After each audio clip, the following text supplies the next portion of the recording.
C'est clair. Je vous présente ceci comme un exemple fondamental. La même argumentation est reflétée, dans leur singularité, dans des esprits assurément éloignés les uns des autres par leurs préoccupations, dont la répétition vous montre simplement qu'il doit bien y avoir là quelque chose qui oblige à cette sorte de trébuchement logique, qui s'avance dans une certaine voie. Pour nous, la question du bien est, dès l'origine, dès l'abord, par notre expérience, articulée dans son rapport avec la loi. Rien d'autre part de plus tentant que d'éluder sans réserve cette question du bien derrière je ne sais quelle implication d'un bien naturel, une harmonie à retrouver sur le chemin de l'élucidation du désir. Et pourtant, ce que notre expérience de chaque jour nous manifeste sous la forme de ce que nous appelons défense du sujet, c'est bien très exactement en quoi les voies de la recherche du bien se présentent d'abord constamment, originellement, si je puis dire, à nous, sous la forme de quelque alibi du sujet sur les voies qu'il vous propose, à lui. Les voies dont toute l'expérience analytique n'est que l'invite vers la révélation de son désir. C'est pour cela qu'il importe que nous regardions de près ce quelque chose qui est tout à fait à l'origine, qui s'aperçoit comme réarticulant la proposition au sujet et qui voit du bien dans la primitivité d'un rapport qui est changé par rapport à tout ce qui, jusque-là, a été pour lui articulé par les philosophes. Assurément, il semble que rien n'ait changé et que la pointe, dans Freud, est toujours indiquée dans le registre du plaisir. Je suis revenu,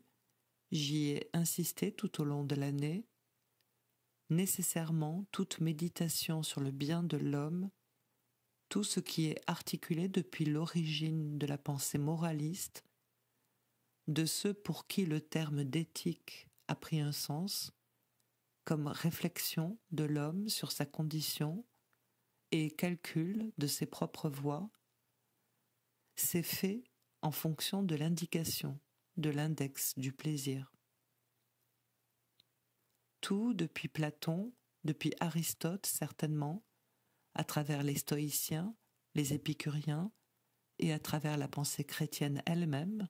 dans saint Thomas, les choses s'épanouissent de la façon la plus claire dans les voies d'une problématique essentiellement hédoniste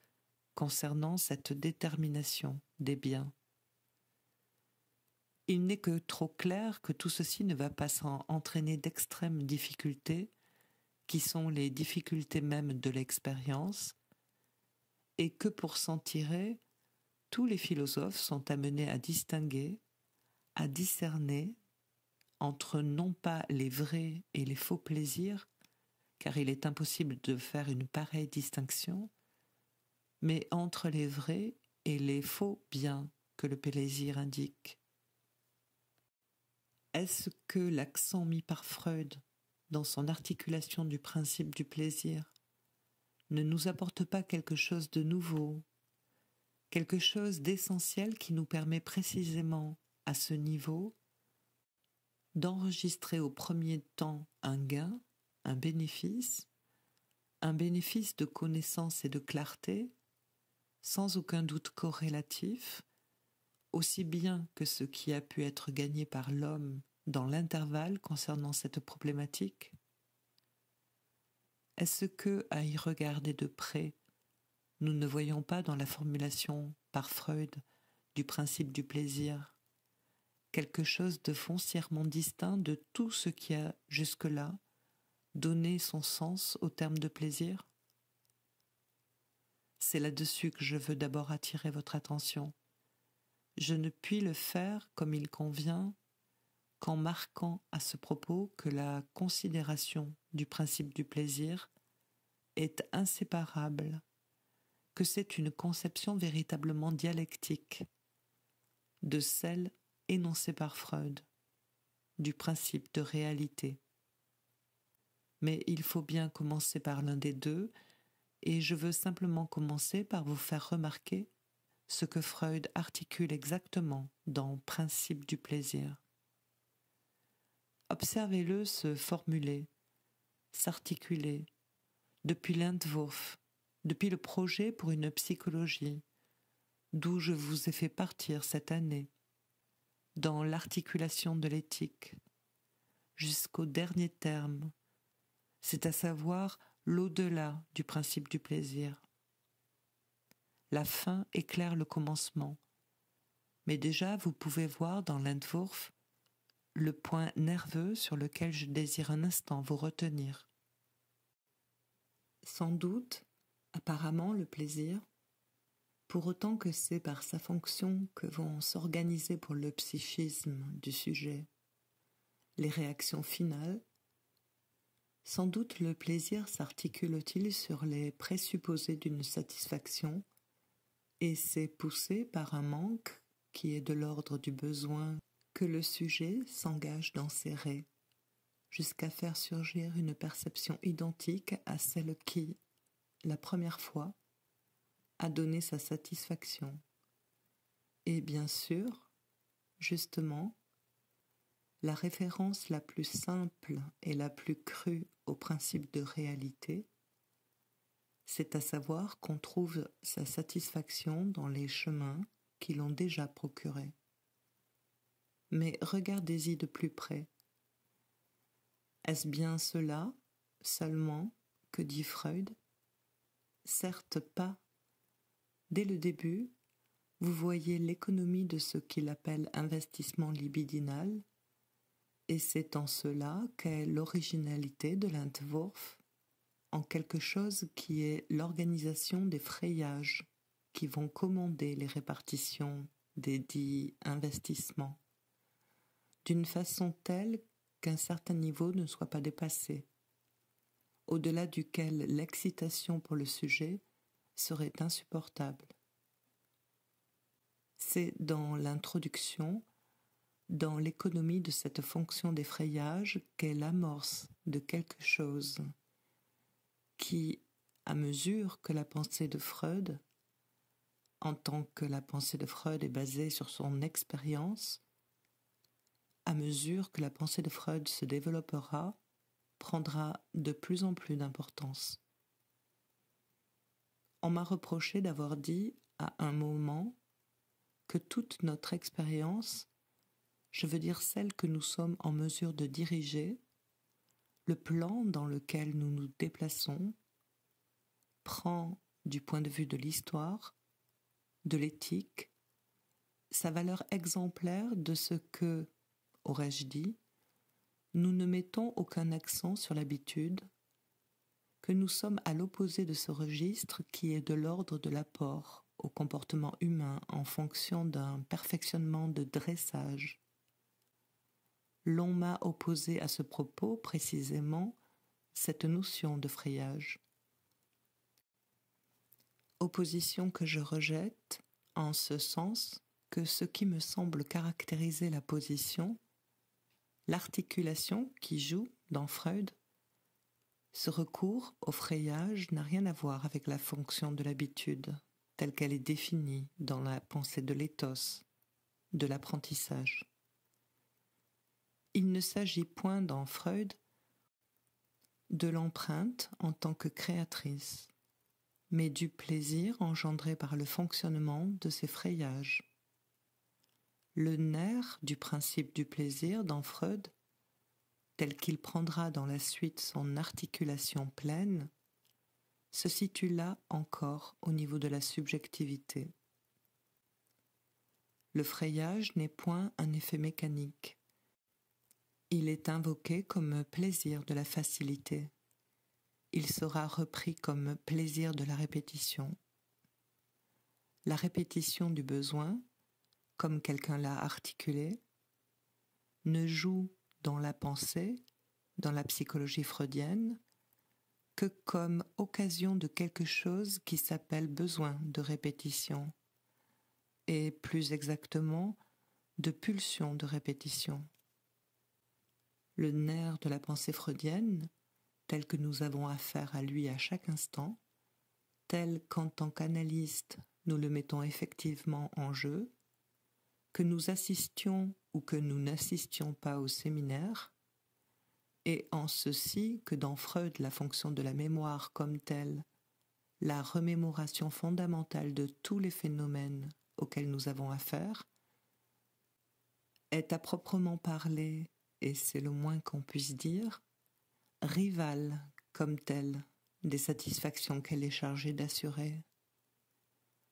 Elle comporte sa dimension propre et dont le poids peut aller au-delà de cette finalité satisfaisante. La tyrannie de la mémoire, c'est cela qui, pour nous, à proprement parler, s'élabore dans ce que nous pouvons appeler structure, dans le sens que ce terme de structure peut avoir pour nous. Tel est le point de départage, telle est la nouveauté, telle est la coupure sur laquelle il n'est pas possible de ne pas mettre l'accent. Si l'on veut voir clairement en quoi la pensée et l'expérience freudienne apportent quelque chose de nouveau dans notre conception du fonctionnement humain comme tel. Sans doute, le recours est-il toujours possible à la pensée qui veut combler cette faille, de faire remarquer que la nature montre des cycles et des retours. Je ne crierai pas aujourd'hui au fou. Dans le sens d'une discussion de cette objection, je vous indique simplement les termes dans lesquels vous pouvez réfléchir et y faire face. Le cycle naturel, immanent en effet à tout, peut-être, ce qui est quelque chose d'extrêmement divers d'ailleurs, dans ses registres et ses niveaux. Mais je vous prie de vous arrêter à la coupure qu'introduit cette émergence dans l'ordre de la manifestation du réel, que comporte le cycle comme tel, qu'il soit traité, et il est, par l'homme dès lors que l'homme est le support du langage, ou par rapport à un couple de signifiants, tel par exemple, pour prendre une pensée traditionnelle, dans toute espèce même d'ébauche d'un symbolisme, qu'il soit traité en fonction du yin et du yang, à savoir deux signifiants dont l'un est conçu comme éclipsé par la montée de l'autre et par son retour, et aussi bien d'ailleurs, je ne tiens ni au yin ni au yang, l'introduction simplement du sinus et du cosinus. En d'autres termes, la structure engendrée par la mémoire ne doit pas vous masquer, dans notre expérience comme telle, la structure de la mémoire elle-même en tant qu'elle est faite d'une articulation signifiante. Car, à l'omettre, vous ne pouvez absolument soutenir ni distinguer ce registre qui est essentiel dans l'articulation de notre expérience, c'est à savoir l'autonomie, la dominance, l'instance comme telle d'une remémoration, au niveau non du réel, mais du fonctionnement du principe du plaisir. Je vous l'indique en passant, quel rapport et quelle distinction la plus fondamentale ceci introduit-il? Il ne s'agit point là d'une discussion byzantine. Il s'agit que c'est là que nous pouvons, si nous créons une faille et un abîme, inversement combler ailleurs ce qui se présentait aussi comme faille et comme abîme, à ceci près qu'il était émis une idée, c'est à savoir que c'est ici que se peut apercevoir où peut résider la naissance du sujet comme tel, dont rien par ailleurs ne peut justifier le surgissement. Je vous l'ai dit, la finalité de l'évolution d'une matière vers la conscience, purement et simplement, est une notion mystique, insaisissable, et, à proprement parler, indéterminable historiquement. Ce qui d'ailleurs se voit par ceci, c'est qu'il n'y a aucune homogénéité d'ordre dans l'apparition des phénomènes, qu'ils soient prémonitoires, préalables, partiels préparatoire à la conscience, ou un ordre naturel quelconque, puisque c'est bien quand même de son état actuel que la conscience se manifeste comme phénomène dans une répartition absolument erratique, je dirais presque éclatée.